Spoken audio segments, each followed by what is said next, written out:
Welcome to the Roadie Friday podcast with your hosts, Darren Makins and Jose Escudero.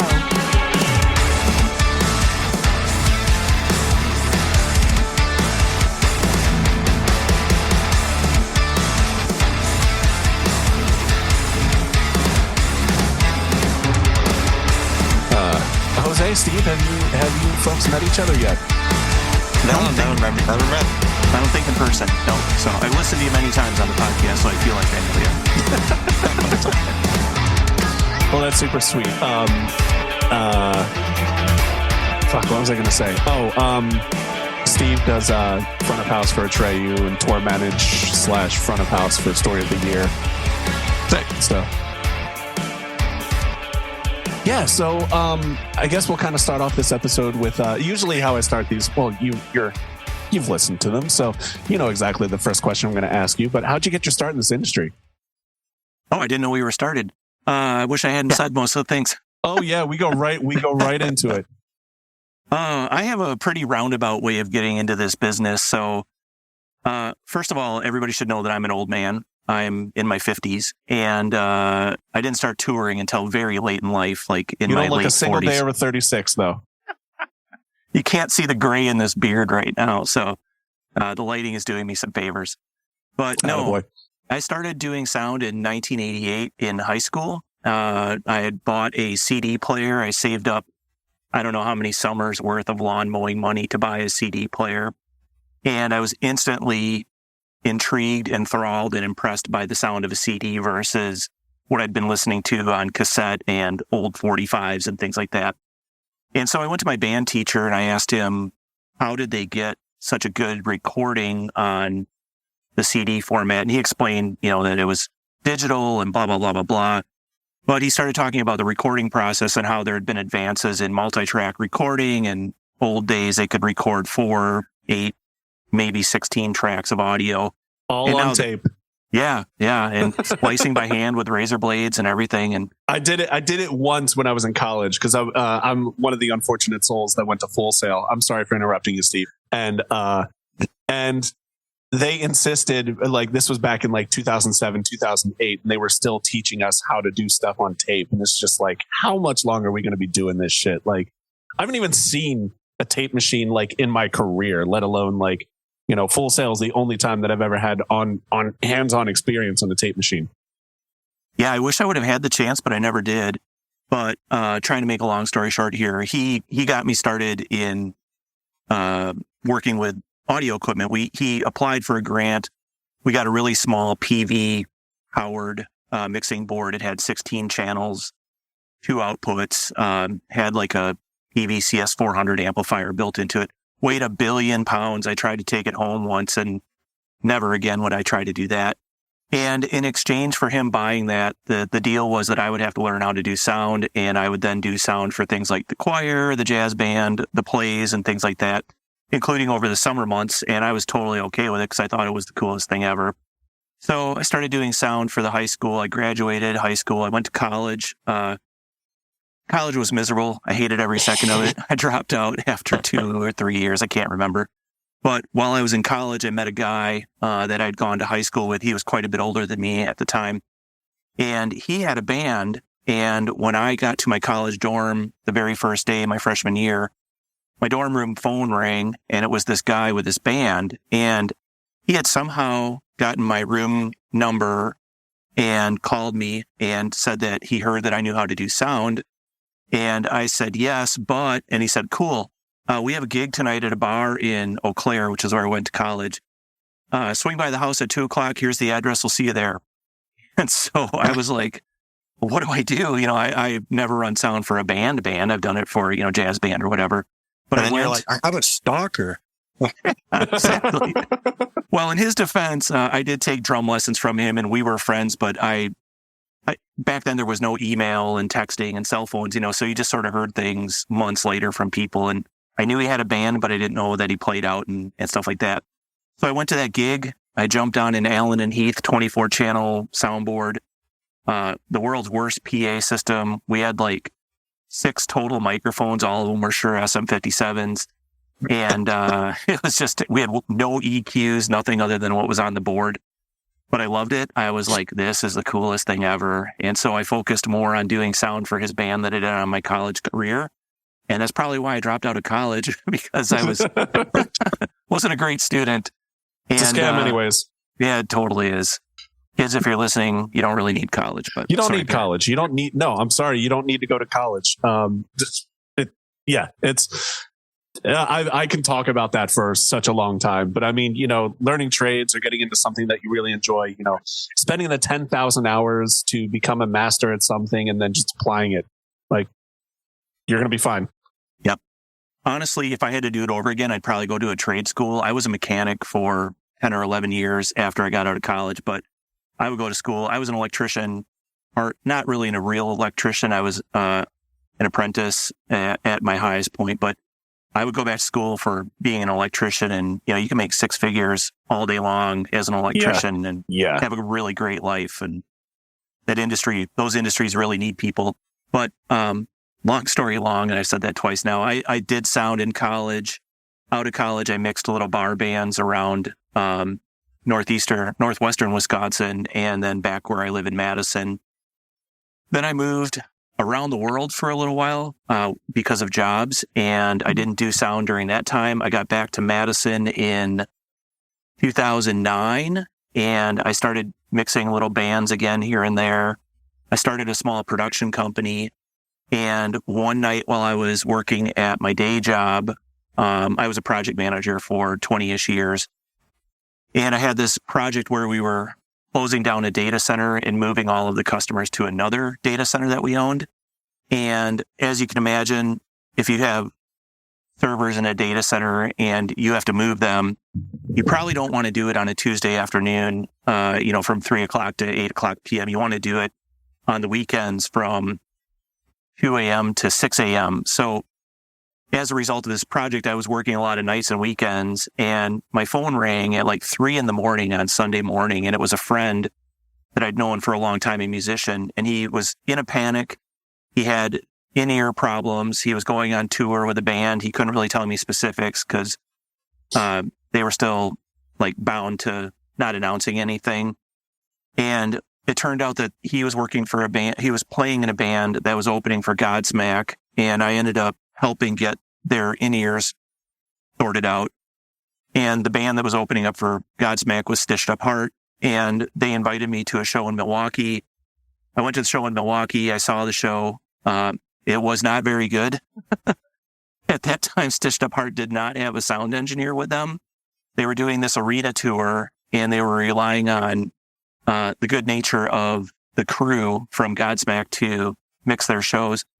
Eventually, they coerced Eric Rogers, who I think everybody's aware of, legendary sound dude. He was mixing Godsmack, so they got him to mix them. But when I went backstage, I told them that they needed a sound guy. They asked if I knew a sound guy. I raised my hand, and I was not able to join that tour with them right then and there. But in the summer, I quit my job as a project manager and started touring, and that was in 2019. So I did a couple tours with them, and then the pandemic hit.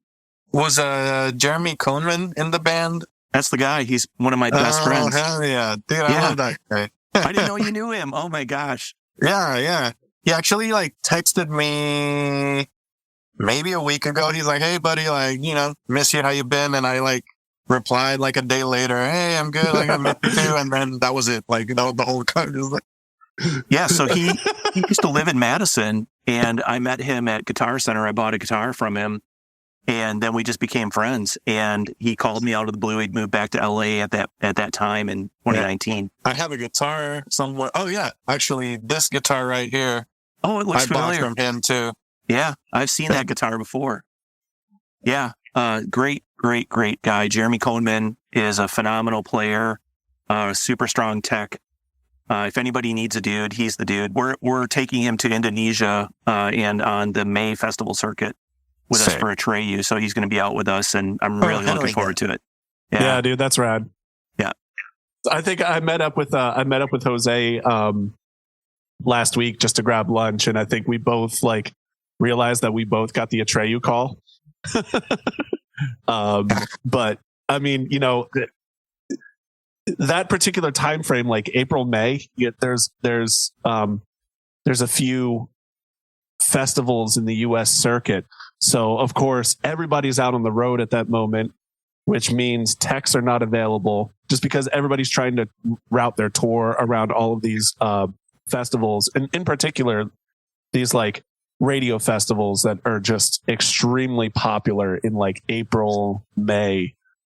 And, you know, I know Jose and I are going out together, but we're also doing a couple of off dates with like these radio festivals and stuff like that. And I think you guys are as well. And I think Stained is as well.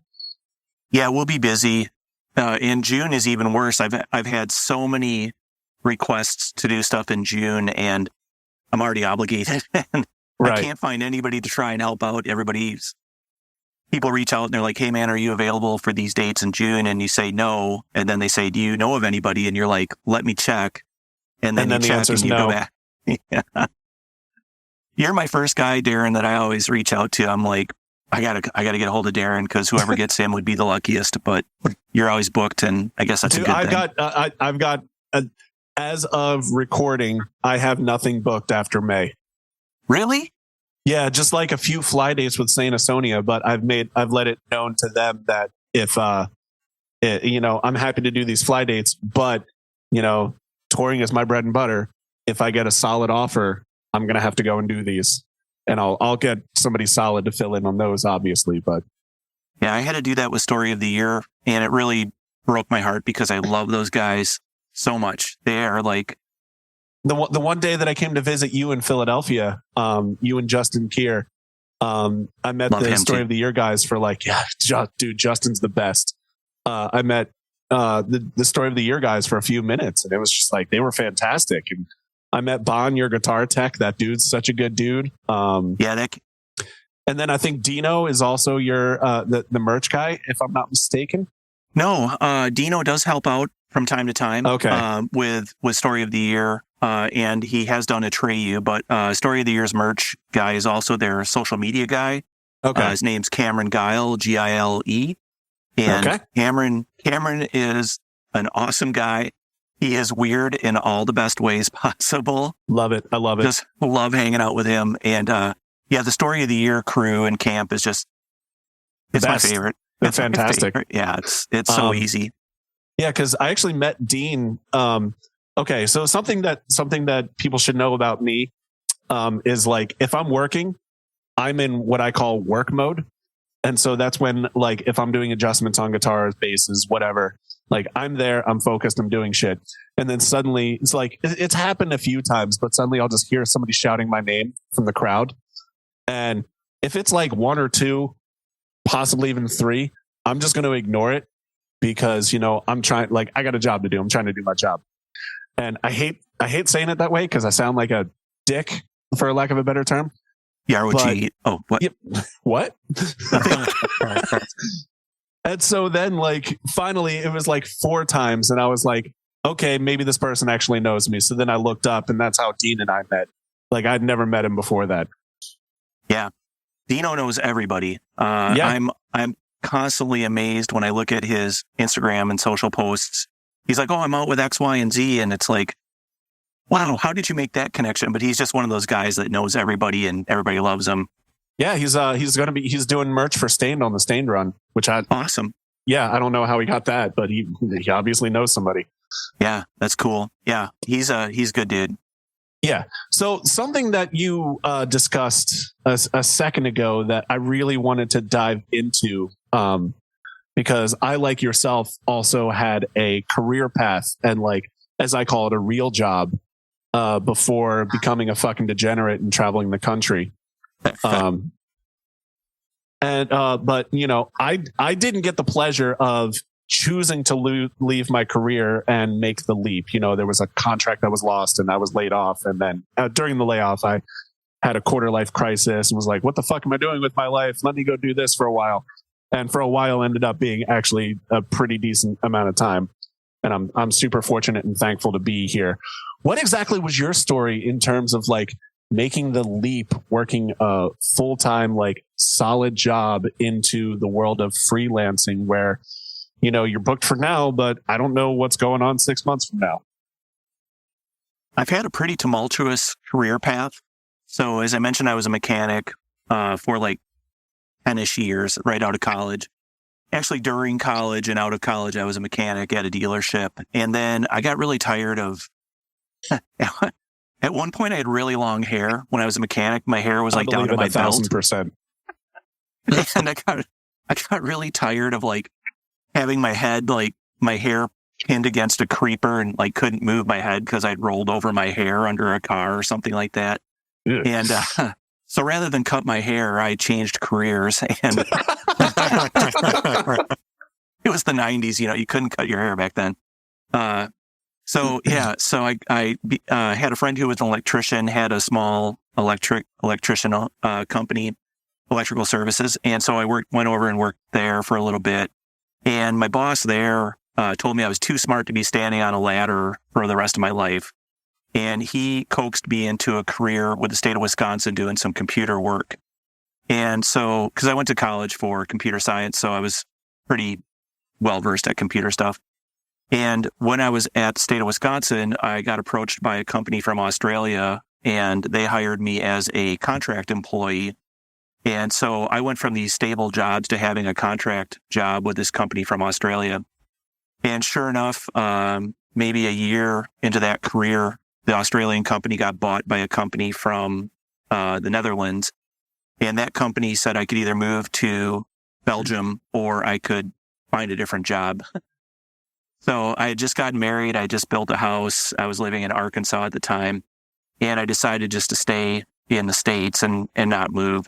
So I did a lot of consulting to Hewlett-Packard. This was back when Hewlett-Packard and Compaq were merging with one another back in the early 2000s.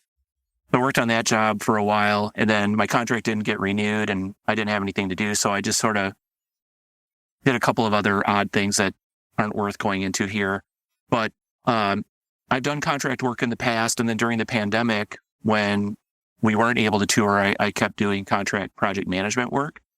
But to answer your question, when I was a project manager, I was working for a Fortune, at that time we were like Fortune 200 telecommunications company. So I had a monster job with insane projects, and one project had over 700 people on it. My budget was like $50+ million per year on this project. And I was responsible for all of it. Believe it or not, they trusted me with that level of work and scope and everything. And so when I had this chance to tour, I had like 6 weeks of vacation built up, or I would get 6 weeks of vacation every year. And I went to my boss at the time and I said, hey, I got this opportunity to go tour with this band, Stitch Up Heart. They're going to be opening for a band called Steel Panther. We're going to go all around North America. It's going to be super awesome. And I need to use 5 weeks of vacation to go out.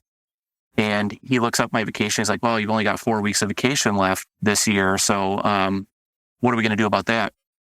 I was like, I will take it unpaid. I don't care. I just want to go live on a tour bus and go do all this stuff. So we got it all cleared with our legal department, and I got the okay to take unpaid time away from work. And 2 or 3 days before I was supposed to go on tour, the legal department called me, and I thought that they were just, another form had to be filled out or something. And they said, hey, we thought about this, and we're going to rescind the offer to allow you to take unpaid time. So you can either keep your job and not go on that tour, or you'll have to resign immediately and go on that tour. And I thought about it for about a millisecond, and I didn't say F you, but I wanted to. But I said, well, I officially resign. I'll send you a letter today, but I'm going to go live in a motorhome. It wasn't a tour bus. We weren't at that level. So I quit my well into the 6 figures job as a project manager with bonuses and stock options and all that, and left it all behind and went to go work on touring and lost my 401k and all that stuff. So yeah, it was not an easy jump, but I would do nothing different. So how did you exactly deal with the, I guess, I don't want to say pressure, but like just knowing that this is all you have as an income coming in, and let alone the fact that you went from that salary to, I'm not even going to guess what Stitched Up Heart was going to offer you. It was $200 a week, or it was either $75 a week or $200 a week. It was really low. Yeah. Yeah. I could rock and roll, eh? live in a motorhome and fucking $75 a week. Probably no buyouts. No. Yeah. And yeah, I love Stitched Up Heart. I love those guys. They gave me my opportunity. They took a chance on me because I had no resume in this business whatsoever. And they were willing to give me a seat on the motorhome and trust their entire show. And we're like super great friends and I love them to death. So, the money was inconsequential at that point because I had made a fair amount of money for 10 years as a project manager at this company.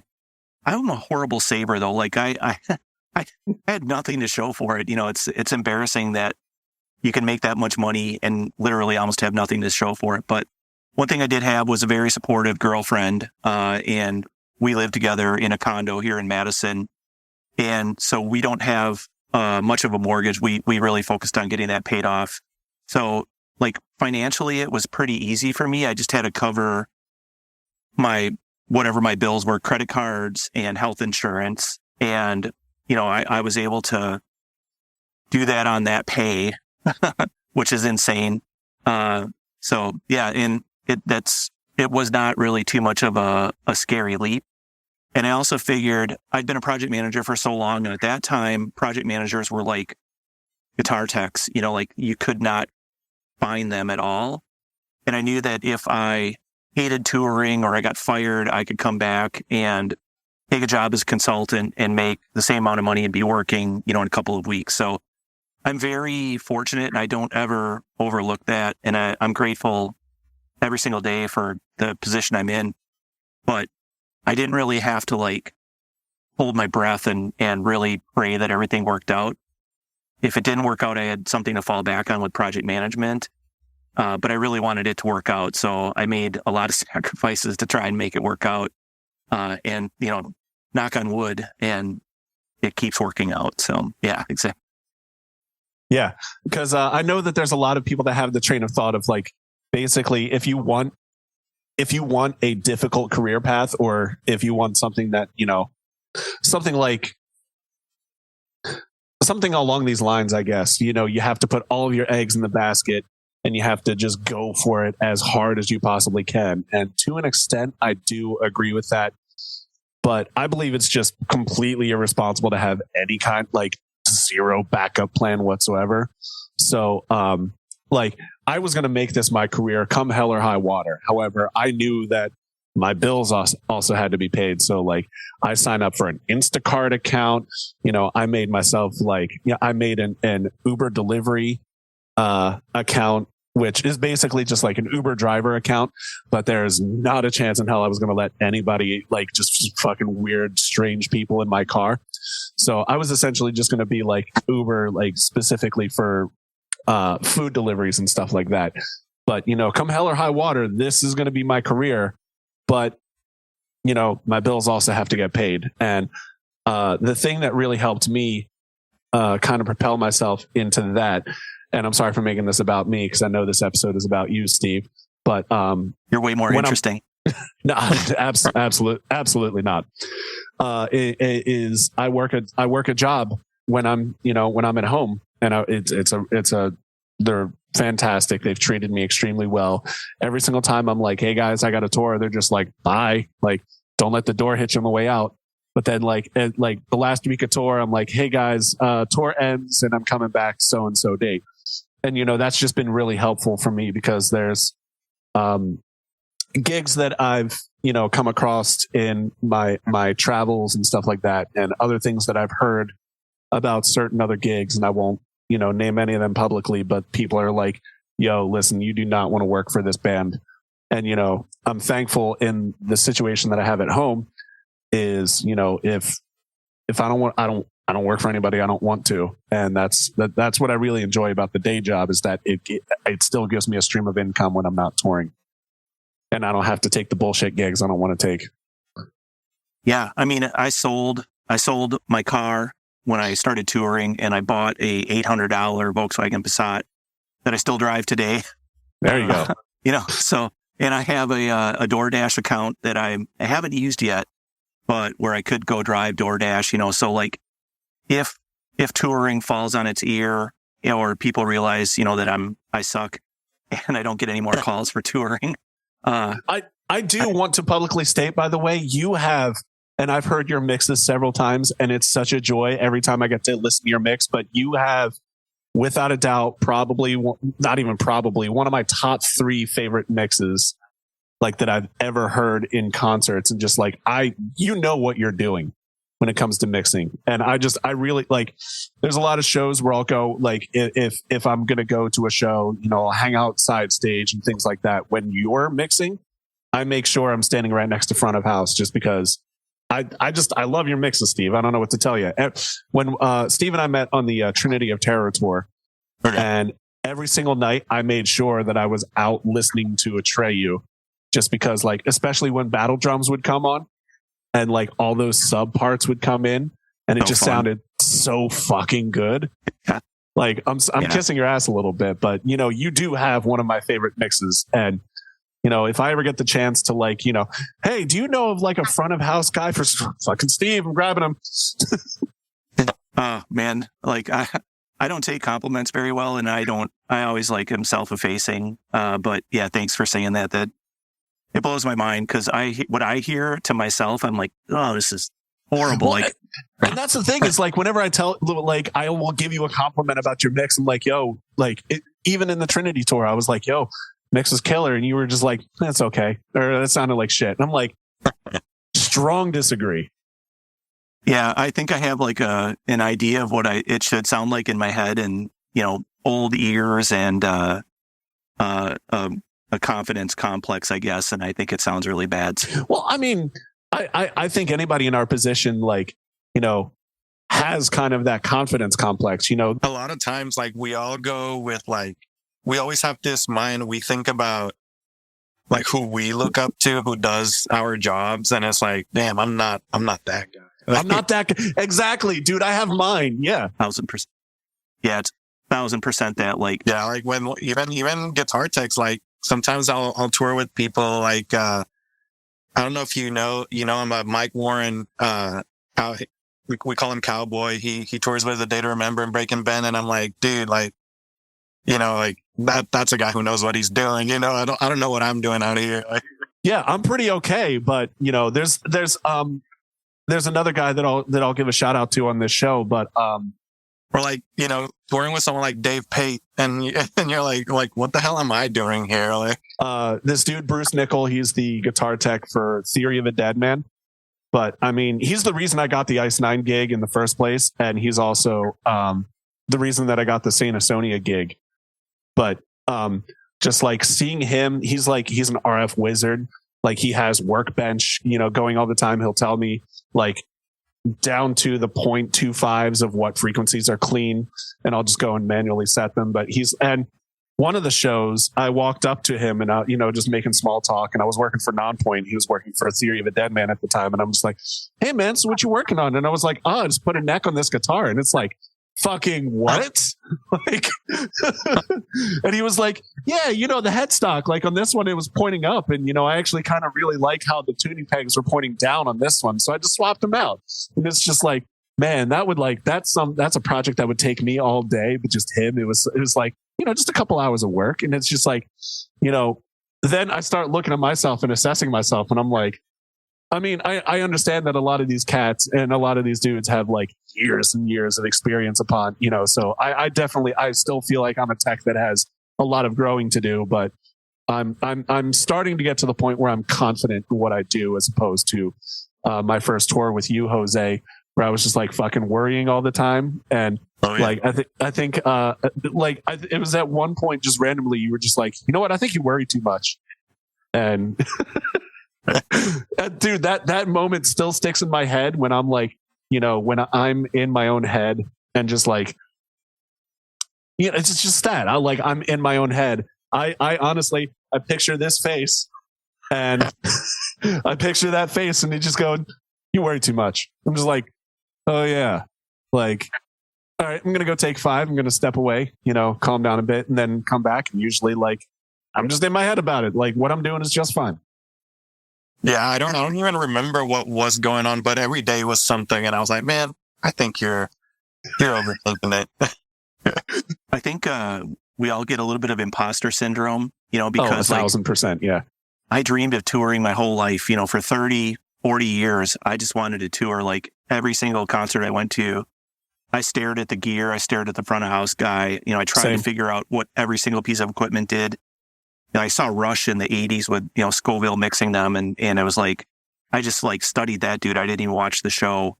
And, now that I'm doing this, I'm like, I'm not Robert Scoville. I'm not Hooch Van Druten. I'm not all these guys that are just like legends in the front of house world. And so I think you can't help but feel like a little bit of an imposter. And for me, it takes a lot to get over that. But yeah, I mean, I think we turned this into a therapy session, so we should probably change subjects. Hey, no, I'm good. I'm good with it. I have a couch behind me. I'm just going to go lay down on it if you don't mind. There'll be a coin handed out at the end of it too. Yeah, for sure. So what exactly, because I think we might have had one front of house engineer on here, if I remember correctly. Yeah, we had, I think Drew's the only front of house dude that we've had. But what is your approach to, because I do some local front of house shit, in and around Philadelphia. I in no way, shape or form would consider myself a front of house dude, but just like, if they're going to pay me $150 and there's 4 bands playing a basement, like, fuck yeah, I'll mix that. I would too. I'd be there. but like, so I know how I have my approach to building a mix, but kind of what's like, without giving away your secret sauce, like what exactly is your approach to mixing? There's no sauce, unfortunately. I wish there was sauce, because then I'd probably be really happy with my mix. But I focus on the vocals first, because I feel like that's what everybody is there to sort of hear and see. Like it or not, most of the audience is trained on the lead singer most of the time. And so I want to make sure that vocal is as clear and as true to form as possible. So as much as possible, I try to get multi-track recordings. If it's a band I haven't worked with before, I'll reach out to the engineer that I'm filling in for or helping out or whatever, and I'll get multi-tracks from them, and I'll just listen to it raw all the way through, see what the show sort of feels like and sounds like. I won't do anything on my board ahead of time. And I'll compare that against like the studio recordings and just sort of see, what's going on. So I really focus on vocals first. I want to get those out in front of the mix, and I want to carve out their own space within the mix. So then I sort of focus on drums, because everybody likes the kick drum that, is present and punches you in the chest. And sound guys have a point of pride around snare tones. The snare has to be big and fat. But I try not to have it on top of the mix. I just try to have it sitting in the mix nicely. So you definitely know it's there, but it's not like your eyes aren't blinking, with every single snare hit. Because you don't want it to be too obnoxious. And then I focus on melodic tones, guitar and bass. I make sure that the bass is not fighting for any space with the drum set or any synths or anything like that are going on, because at the end of the day, most people are moving to the bass and the drums, when they're at a show and they're bopping around. It's the rhythm section that's driving that. And then the guitars and the keyboards and anything else, are really important components, because they're carrying a lot of the melody and, backing up the vocals or whatever. So then I'll make sure those fit in as well as possible. And I try to make everything be as big as it possibly can without being muddy and without being too shrill. And I mix on the D-Live, Allen Heath D-Live, console or environment, I guess. And I really love it. I've been on it since 2017. But one thing that I always have to sort of watch on it is that mid-high frequency, because I do find out it can get to be a little harsh. So I'll spend the majority of my time working in that frequency range, either on the overall mix or on something that's really prone to being a little bit more shrill, and just to make sure that it's not too bright. And ironically, when we were with Trinity of Terror, Logan Beaver, who is also just a monster front of house dude, Fantastic. He mixes Motionless in White and just does insane things. He gave me a couple suggestions for that real mid high, the 2K to 4K range. And it was just like hissing that frequency just a little bit with a multi-band compressor on my left-right overall mix. And all of a sudden it was great. It was like 0.3 dB. You would never think that would make a difference. Barely anything. Yeah. Yeah. But all of a sudden we just looked at each other and we're like, yeah, that's exactly what it needed. So I'm always trying to learn from people, always trying to steal ideas from people. I mean, borrow ideas from people. And, so that's my approach to putting together a mix is vocals, kick, snare, rhythm, and then let everything else, fill in and fit where it can. I think you're the second person that I've ever talked to that said that they focus on the vocals. And, that's a lot of the people that I talk to about sound, like, people that are not in the industry, the biggest pet peeve is when they can't hear the lead singer. And so it's definitely refreshing to hear when front of house engineers are, more focused on building the mix around vocals as opposed to, trying to compete with a DJ who's, mixing for DJs who are more focused with like sub sounds and bass and stuff like that, and just making the PA system scream as much as possible. Yeah. I mean, I never want to have feedback either. So I really focus on making sure that I'm not going to get feedback from a vocal mic. But the technology today with microphones and PA systems and how they're aligned and everything like that, and placed, we have a lot of things working in our favor to not get feedback. I remember going to shows in the 80s and just the amount of feedback was insane to me. And so it also doesn't help when they have like those monitors that are like, it's literally just a big ass speaker pointing directly at you. And in-ears have definitely come a long way in helping with that. Yeah. Yeah.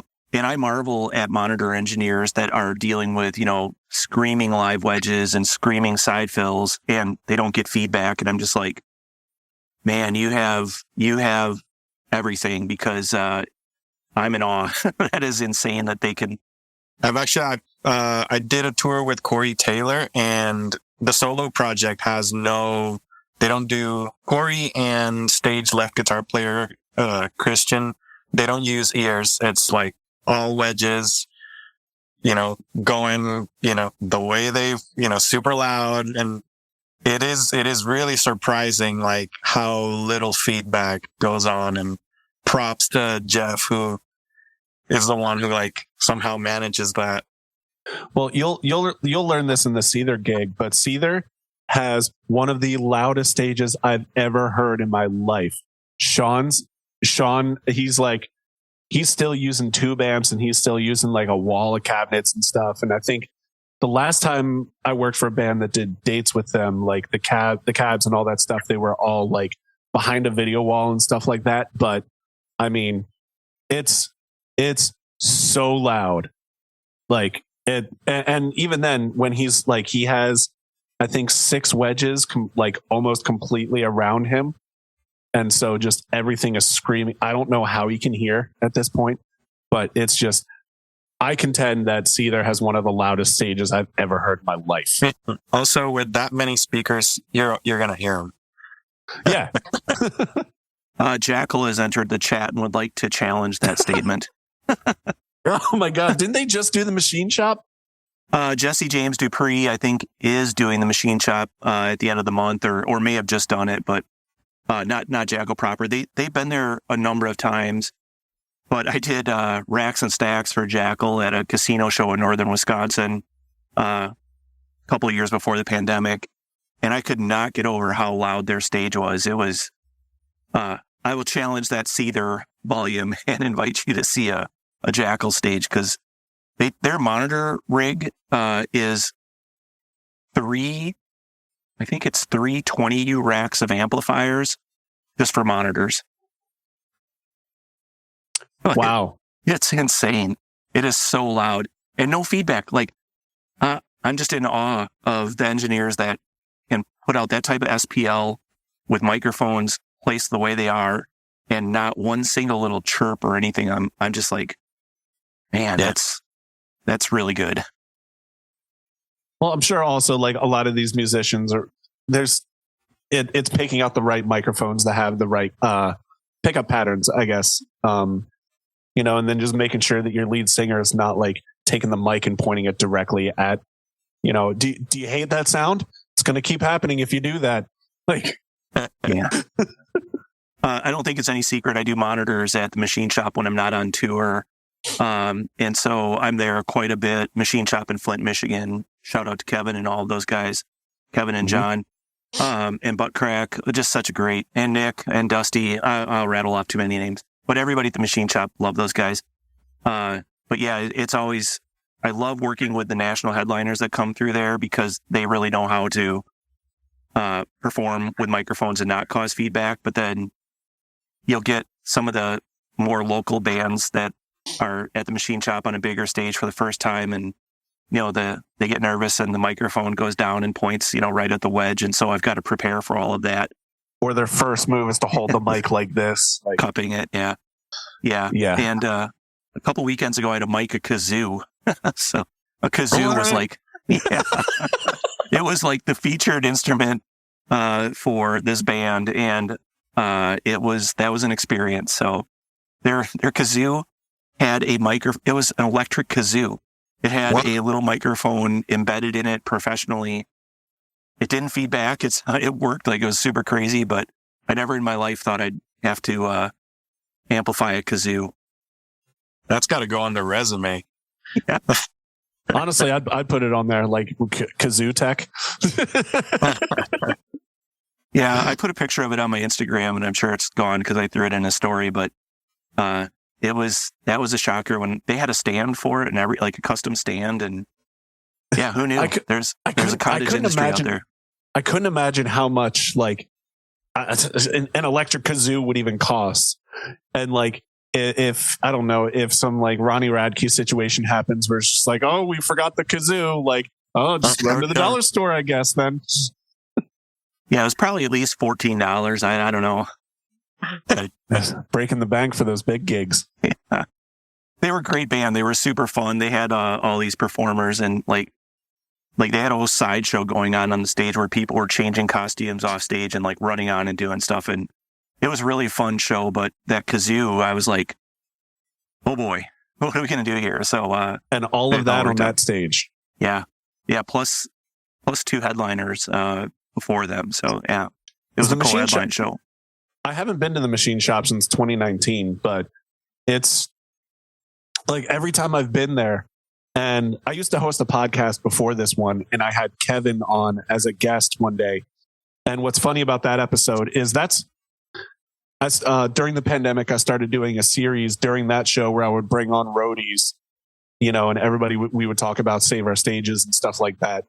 And that's really what gave me the catalyst to kind of, take that concept and bring it into what Roadie Friday is. And so what's funny about that chat is that, we had the guests, it was P. King, Cyrus Peters, and Kevin, all as guests on the show. And, we set up the Zoom, all that stuff. And, everybody else is there except for Kevin. And I was just like, all right, I guess, I don't know where he is. So I guess we're just going to go ahead and start.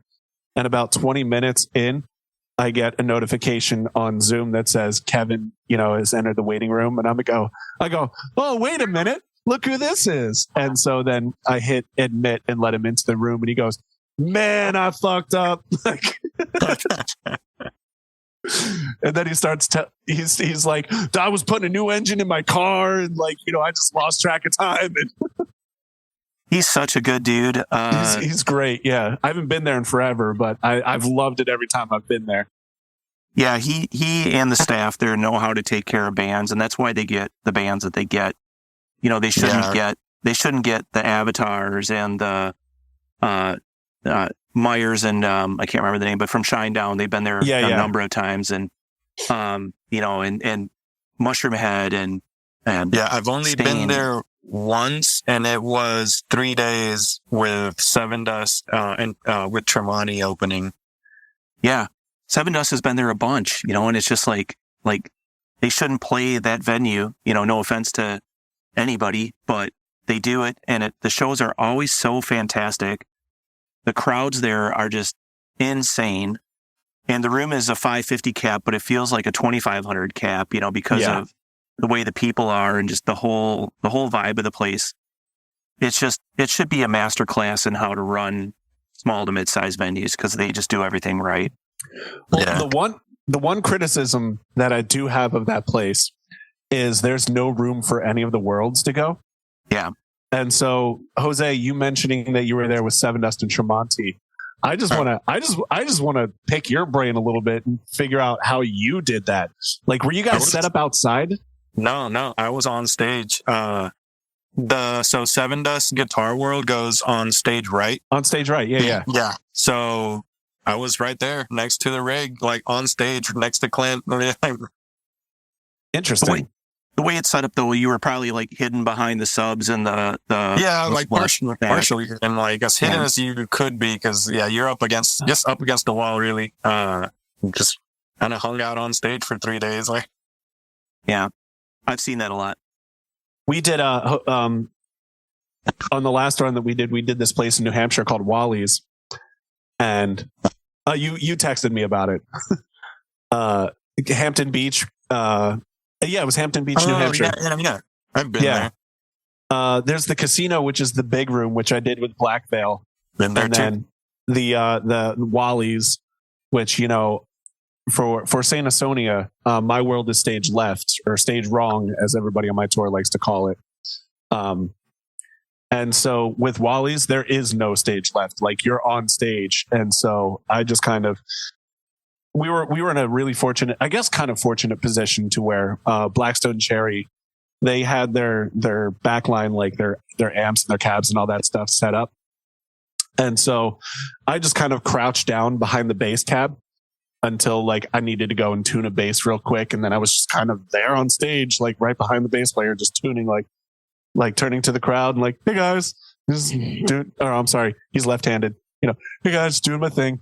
Like, and it's just, it's those shows that, they're smaller rooms. It is what it is. You work with what you have to do. But like, it's those are the shows that you just really have to get the creative juices flowing. Try and make the situation work. Yeah, sometimes you show up somewhere and then the show happens and you're like, I don't know how we did that, but we did it. Yeah, and I think like that's the difference between like pros and non-pros is the pros always adapt. They always make it a good day. They always have fun. They realize, there's some things you can't overcome or change, but you just go with it. And those are the people I love to work with. And then you get people that are, throw a tantrum and can't fathom doing it slightly different. And those are the not as fun days. So I complain, but like I use humor with my complaining, if that makes sense. Like, like we'll have a difficult load in, but it'll be like raining and I'll just be like, oh, well, at least it's raining today. Like, I'll do something like that. Yeah. The sarcastic, I always do like, man, sure wish it was raining. Oh, yeah, it is. Great. Yeah. No, that reminded me of every time that like I would see you like, coiling up your Cat 5 line. You'd be like, hey, at least it's covered in beer. And hair. And hair. Like, I don't understand. How does so much hair end up on the floor of a venue? Like, every single night that I coil up a cat cable, I have like a wad of like hair. I could build people with how much hair gets collected on snakes. Yeah. It's insane. Just collect it all and send it to what is that charity? I don't know. The joke's over. Yeah, Locks for Love or whatever. Exactly that. Yeah. See, if I would have said it, it would have been funnier. Yeah, that was still funny. So I know that you mentioned that you I'm not sure if it's going to be in this episode or not, but earlier you were talking about some other gigs that you've mentioned up. But what do you just for fun? What are some of the things that you've got coming up on the pipeline?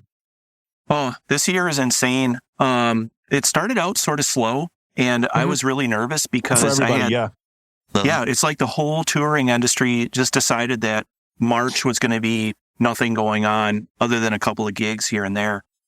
But so I did January was Story of the Year, North American tour. February, I went to Australia, New Zealand with Atreyu. No, just Australia. Sorry. March, I pretty much was off, worked at the machine shop on weekends. April, I'm going out with a band called Illumashade from Sweden. Interesting. I'll be doing front of house for them. Super great people. Oh my gosh. I don't think I've met nicer people. We've had a number of meetings via Zoom, and I'm really excited to be working with them. And you said Swedish? I believe so, yeah. So yeah, they're going to be pretty or dry, but they're yeah. Okay. Swedish people I've known are usually pretty dry. Like they don't get the American sarcastic humor. But yeah, and I'm an ignorant American, so I always mix up Switzerland and Sweden, and they've probably told me 10 times that I'm so terrible. So I apologize to any Illumashade fans that know where they're from, and they're like, this idiot is saying the wrong country, but let's just say they're from Europe, and I really like them a lot. And we're doing a North American tour, so Canada, United States in April. May is insane. We go to Indonesia with Atreyu for Hammer Sonic, and then we fly directly to Welcome to Rockville, where I'll be mixing Atreyu and Flyleaf both that weekend. Then we go to Sonic Temple. Yeah, I'm excited. Sonic Temple, Flyleaf, and Atreyu. And then end of May. What day are you at Sonic Temple? The 17th and the 18th. Okay. Yeah. Okay. So hopefully I'll see you guys there. Yeah. I think I'll be there both days because I'm there on the 17th with Seether, and that's my last day of that tour. But Columbus is my hometown. Oh, cool. So I'm just going to hang out on the 18th, go check out some of the bands. I'll be there the 18th. Sweet. Yeah. And then I fly out the next day. I fly out to Europe. Oh, crazy. Yeah. So then another festival the following weekend with Atreyu. Then I do Phase Fest in Kansas City with, I think, Bayside. It's just a one-off that I'm mixing. Then I go to Europe with a band called Mizio for all of June. And then we go to China with Mizio for all of July. And then August through October are with Bad Flower in Australia, New Zealand, and the US. And then there's a tour that's probably going to happen in November, December that I can't announce yet.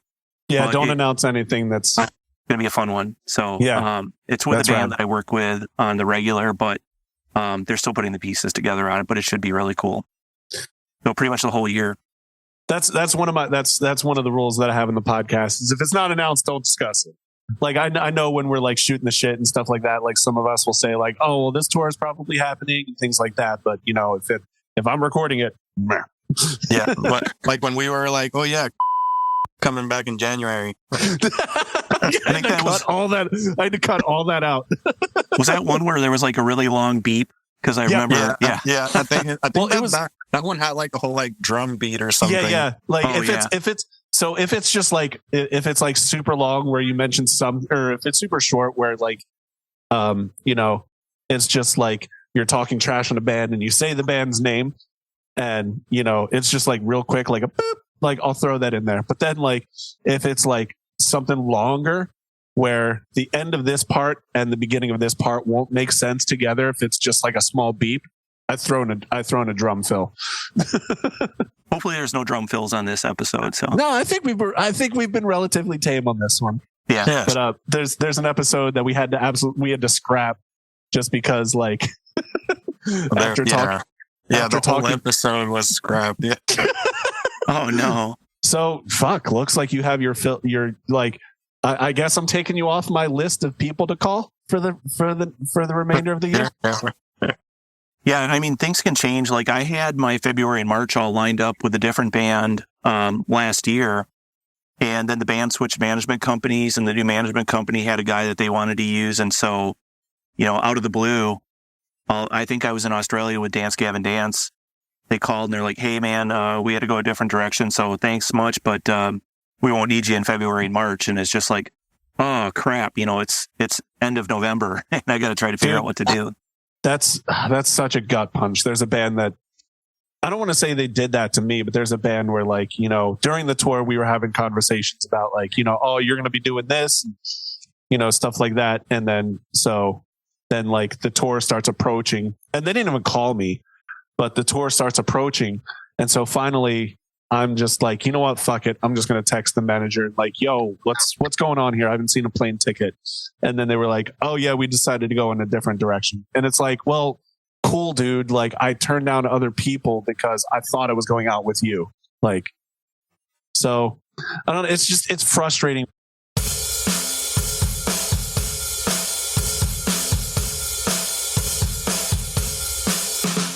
I want some cash gigs. I don't ever get cash gigs. Like I'm always one year I had to file income taxes in 41 states. Oh, and you dude. want to talk about a fun time? That's a whole thing. Man, I don't even bother. It's like you can keep your $60. Well, Mine were all like $1. It was like, oh, you owe the state of New Hampshire $2. Colorado's going to be sending you $1. New Mexico needs $3. Texas is sending you $2. Yeah, but then it costs like a bunch of money just to file each state. You end up losing money and so. Yeah. Luckily now I'm 1099 for most everybody, and last year and this year I didn't have to do all the state filings. But man, 2021 it was ridiculous. You see, I used to be 1099, and then I started switching to W-2 just because I don't trust myself to withhold the tax money. Yeah, so that's my thing. I'd rather than just like, take it, off the bat, and I'll just recoup. Like I'll recoup at the end, like and get it back. Because I got my tax refund today, and it was nice. Nice. I got mine maybe a couple weeks ago. It's been good. I'm jealous. I had to pay in, so yeah, good times. Yeah. Well, yeah. I don't know how you do it because you said you're irresponsible with saving money, spending all your money on Modelo's. Because no, I sort of got screwed a little bit. The first quarter, I was a W-2 employee for the couple of bands that I was working for at that time, and then the rest of last year, I became a 1099 employee. One of the bands switched business management companies, which they took us from W-2 to 1099. And then I started working with a couple of new bands that were all 1099. So I was filing quarterly taxes like I was supposed to. But because I didn't file taxes in the first quarter of 2023, I got penalized. And even though I wasn't 1099 at that point, yeah, it's government at work. So is what it is. Thanks, Obama. It's all his fault. God damn. That was well timed. Well, do you fellas have anything else you'd want to discuss? Like anything? I just want to discuss that violin in the background. What's going on with that? I bought it for $35 off of Wish. Oh, I wish it, dude. It is like. Is it a violina since it's from Wish? It's. I don't know how good it is because I can't play it, but it makes some great decor. And like, it's a real legit violin. It doesn't have the bridge on it. I don't know where that went. It's a good. I just noticed it's not on there. But if it fell over, I wouldn't be upset. I think you guys need to have Jeremy Cohnman on next. Dude, I'm super down. Yeah. Well, Jose, you have the connection, so you set it up. Well, I mean, he's at least with me, he doesn't get back to texting. Like it takes a while. Oh, same with you. Yeah. He's not the best at texting back. Like I said, like he texted me, I texted him the next day, just like, hey man, kind of like, how you doing? And then nothing. I still haven't heard. Like that was like a week ago now. I love that guy. He's the greatest guy, but he's usually got 17,000 irons in different fires and is talking to everybody. And just, I think the texts go to the bottom of the screen and then, it's easy to lose track of. Is he one of those people that just has like, one thing that drives me absolutely bonkers is when somebody has like 8,000 like unread texts. And I'm like, how do you live like that? Like, I don't understand it. Yeah, I don't get it either. But yeah, it's, he probably is. I haven't looked at his phone, but I'm also in the neat phone desktop category. I can't stand seeing a red badge. I'm like, oh God, what's blowing up? Like I'm missing something. Well, somebody needs me. Exactly. Yeah, but we should definitely talk to him, especially now that, because he usually tours as a guitar player, he's usually not a crew guy. But Yeah. I mean, now that he's gonna be a guitar tech for Atreyu, we can justify that. There you go. Yeah. And and he is an awesome guy. I've known him since I met him. I want to say it was like 20. Well, damn, no, it might have been like 2011 or 2012, maybe. I That's just when I met him. walked into a Guitar Center and he was working there. And I was out there with a band of mine, and our flyer was on the bulletin board at the Guitar Center. So he's like, "Oh, you guys are the band that's playing tonight." And I'm like, "Yeah." So Yeah, that's how you we had met. to- He came to the show and been friends ever since. You had to have met him in Madison, Wisconsin, because that's where he it was. was Madison. Yeah, that's where I live. You were playing, I don't remember. Actually, don't Majestic. remember. I know we played some place called the Wisco was one of the shows. Yep, Wisco, yep. But we did have a better venue. We did play at a better venue, at an actual venue. It was probably like High Noon Saloon or the Majestic Theater. Those are like the two, like one's a 400 and one's a 600 cap. And, Okay. yeah, and then there used to be the Frequency, which was like 100, and the Wisco, which is just a dive bar, but just an awesome place. I love Dude, I love the honestly, Wisco. like, that was one of the most fun shows I've ever played, was at the Wisco, like, cause there's no stage. No. The PA, it was like one speaker, and which we basically only had the vocals on it. And it was fucking sick. It was awesome. Like, the crowd's like right in your face. It was great. Yeah, they're spilling beer into your monitor if you have a monitor, and stepping on your pedals. But yeah, I can see that. Yeah. Not to take this on a tangent, but By all means, please. I saw a show with Jeremy there. He was playing, and he had a band called Ash Aria, and Okay, it was, yeah, I remember that. yeah, it was a really cool project. Like, the music was fantastic. He did a lot of really cool things, and he had this drummer that he had hired and was working with for the project for a little while, switched him out. But this drummer showed up with like Neil Peart's drum kit at the Wisco, and there was like 7 rack toms, like 4 floor toms, 2 kick drums, like 3 snare drums, more cymbals than I could ever care to count, including like one of those like twisty like waterfall cymbals. Oh yeah. And Why? and wind chimes, and they're supposed to start. They're opening for another band at the Wisco, and as you know, Jose, the Wisco is just tiny. There's no stage, literally. Yeah, but And- you play in the corner somewhere. Yeah, they push the pool table back like 8 feet, and then that's where you play essentially. And so this dude is setting up this drum kit, and they're like, "Come on, man, we got to get going. We got to get going. Where our time started." And he's this guy. For people that don't have the video, he would like he would sit down in his throne and like air drum for a second, and then he would like adjust his tom like a millimeter. And then he would sit down and he'd air drum again, and then he would adjust the next tom like a millimeter. And he did that for the whole drum kit. And Jeremy's just seething, standing there. And they're like, "All right, are you ready?" And the guy's like, "Yeah, I'm ready." And they played like 2 songs. The dude didn't get to play 85% of his kit. And they had to tear it all down and carry it out and pack it up on the sidewalk. And that's just like, No, man, TikTok, like, that shit's not going to fly here.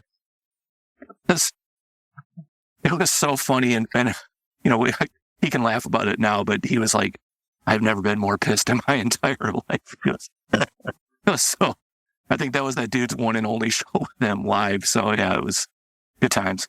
No, it's happened to me in bands before. Like, I'm letting people know, like, when I used to play in bands, it's like, we're playing a small stage. We as human beings are barely going to fit. Everybody needs to downsize their shit. And then, like, I had a drummer that showed up with a drum rack, and it's like, "Bro, what the fuck are you doing?" And he's just like, "This is my drum kit." And it's like, we have to downsize. Like, the band behind us, like, there's a headlining band that was playing after us. They left their cabs up there. Where's it going to go? And you have to load out through the crowd. So, like, I can't help you. I have my own shit to take. It's just, man, this is bonkers. That's why, like, the final show that I ever played as a musician was the first show that we ever played full DI. And, like, is so much regret about my entire career because like I packed it all up and it was in my pedal board, and so I just threw the lid on and I was off stage and I was like, why haven't I done this my entire career? There's nothing I love more than an efficient rig like that. Like when everything is just has its place and it's so efficient and effective. It's, oh my gosh. Dude, yeah, my last band, I was living in Austin, but my band was in LA. So I had to fly all the time. And my entire live rig was like a bass and two basses and like a dual, like, a double gig bag. And then my pedal board in my backpack. And that was it. I was about to say in your carry-on. Yeah, it was just everything just like carried on. Like I even like, because I usually would go for like 3-4 days.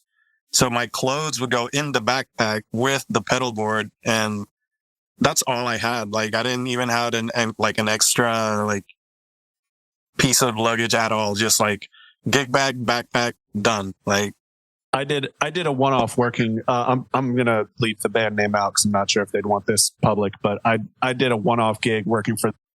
And the guitar player, such a nice guy, but like they showed up with the whole band, and everybody that's in the band lives in like New York City area, and he lives in Vegas, and so he has a Kemper Profiler, but like the floor model where it's like the remote and the Kemper all in one, and he was just like, yeah, I just throw this in my carry-on, that's my entire. I leave my guitars and, I just fly back and forth with my Kemper. That's my rig.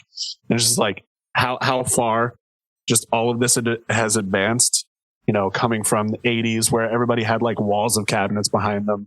Yeah. I've been trying to sell my 6505 Plus for about 2 years now, and I can't get rid of it. Why? Like, honestly, you should keep it. Like, because dude, it's in my garage. I haven't touched it in over 2 years. Yeah, I mean, I see like the way I see it, like those amps, especially that one, that like that's the kind of like amp like metal guys love, and like later on it's gonna like go up in value like so much. It's just the fact that I haven't touched it in several years. Like I don't even know what it would sound like. I don't know if the tubes are in any good of shape. I just don't know. Probably good. It means you can't screw it up. You know what? You're not wrong. Sorry. One of my other favorite stage stories comes from the machine shop. So John Tanner is the house audio guy there. He's been there 23 years. He was there before it was the machine shop, I believe. And then Kevin took it over and turned it into what it is. But John is very regimented in the way that he likes to do things. And he's been doing it for so long. He's got his system. It works perfectly. Any show he mixes there just sounds amazing. And so, who was the band? Oh, crud. I'm going to forget the band name. Pop Evil. Okay. They're from Michigan. And they come to do a show at the machine shop before they hit it big. This was like in the early 2000s. And they were like considered a local band there, but they were headlining the machine shop. And so they showed up late and they wanted to throw all their stuff on stage. And John had already like sound checked I'm going to mess up this story. But they came and they were like, hey man, we need to put all of our stuff on stage. We need to do this and that. And John's like, nope, you're in my house today. And that's not how we do things around here. And they push back and they're like, no, man, it's our show, blah, blah, blah. And he goes, I understand that. But I'll tell you what, when you get a big fucking record deal and you show up in a big fucking tour bus, then we'll do it your way. Until then, put your stuff in the corner and just wait until I call you for your turn.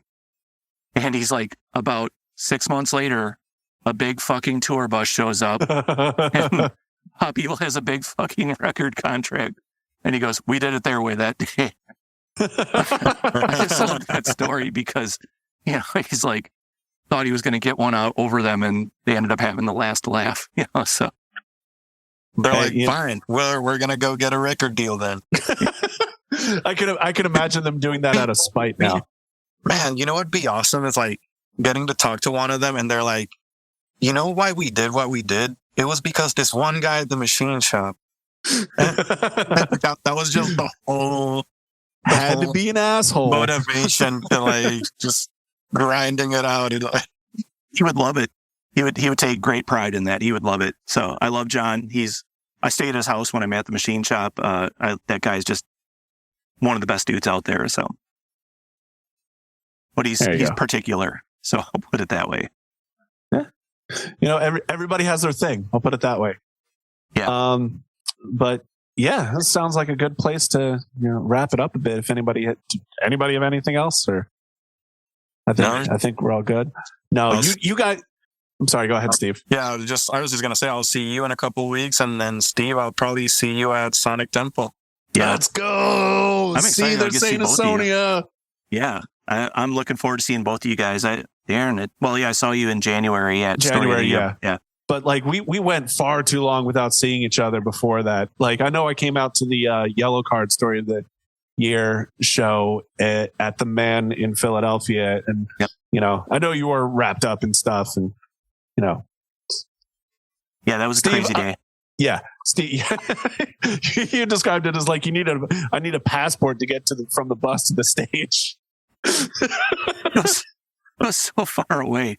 The skyline at the Man is like literally in a different time zone than where the green rooms are. So yeah. I believe it. I've never done a show there, but I would fully believe it.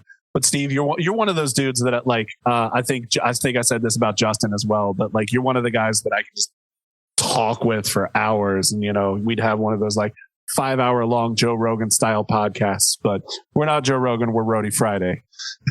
You're much better. Well, thank you. I disagree, but I appreciate that. But I'll let you gentlemen go, and I hope everybody's happy, healthy, and all that fun stuff. Cheers. Cheers, boys. Talk to you later. Thank you for listening to the Roadie Friday podcast. Have a question or an idea? Email us at roadiefridaypod@gmail.com. Don't forget to rate, review, and subscribe so you never miss an episode. Theme music by Ricky Armellino. Editing and production by Darren Makins.